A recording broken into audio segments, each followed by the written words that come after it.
The digestive system is responsible for taking food and turning it into energy and nutrients to allow the body to function, grow, and repair itself. The primary processes of the digestive system include ingestion of food, secretion of fluids, mixing and movement of food and waste through the body, digestion of food into smaller pieces, absorption of nutrients, and excretion of waste. You sit down and feast your eyes upon the meal that your mom just cooked.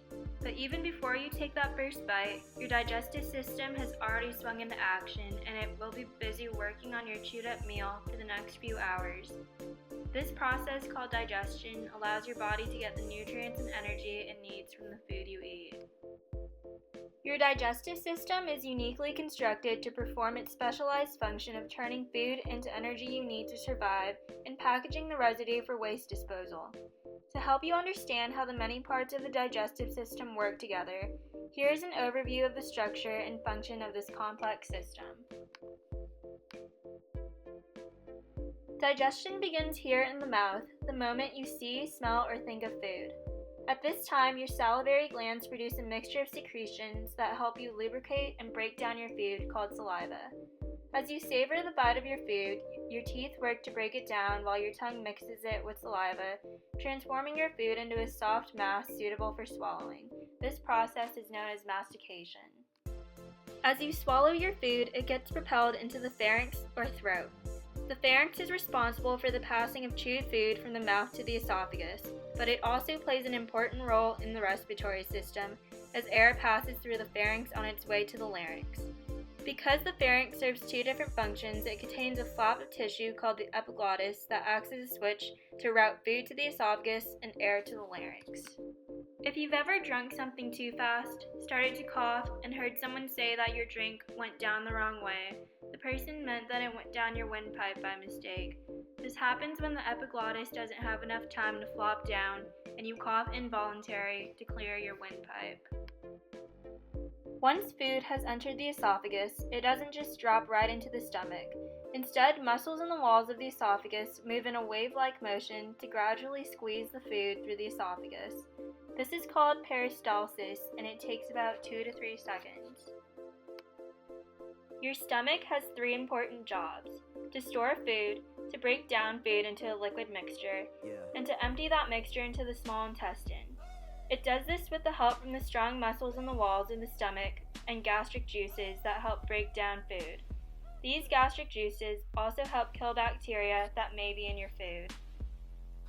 After the stomach, your food passes into the small intestine, which breaks down the food even more so your body can absorb all the vitamins, minerals, proteins, carbohydrates, and fats. Your food may spend as long as 4 hours in the small intestine, and once the journey is over, the nutrients from your food pass from the intestine to your blood. This nutrient-rich blood comes directly to the liver for processing. The liver filters out harmful substances of waste, turning some of the waste into more bile. The liver even helps figure out how many nutrients will go to the rest of your body and how many will stay behind in storage.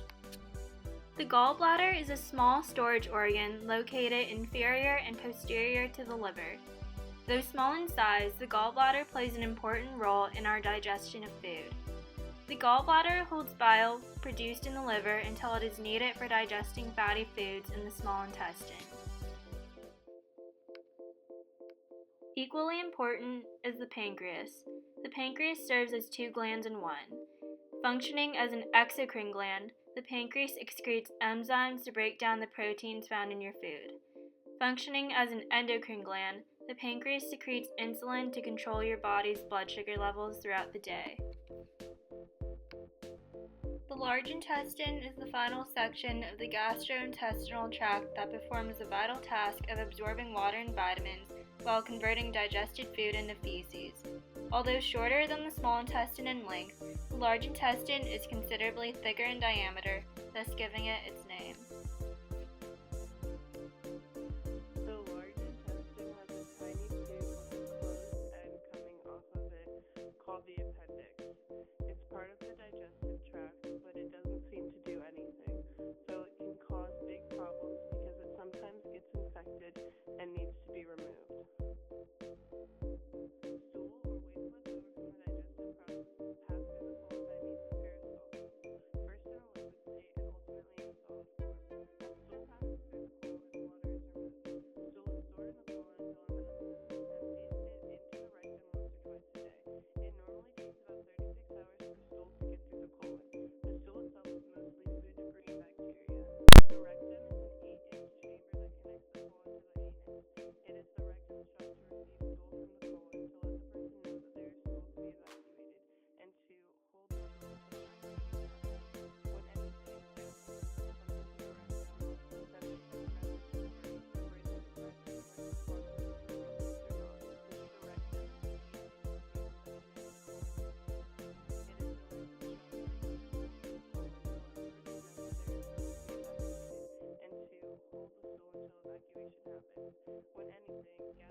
You can help your digestive system by drinking water and eating a healthy diet that includes foods rich in fiber. High fiber foods like fruits, vegetables, and whole grains make it easier for waste to pass through your system. Yeah. The digestive system is a pretty important part of your body. Without it, you couldn't get the nutrients you need to grow properly and stay healthy. And next time you sit down to eat, you'll know where your food goes from start to finish.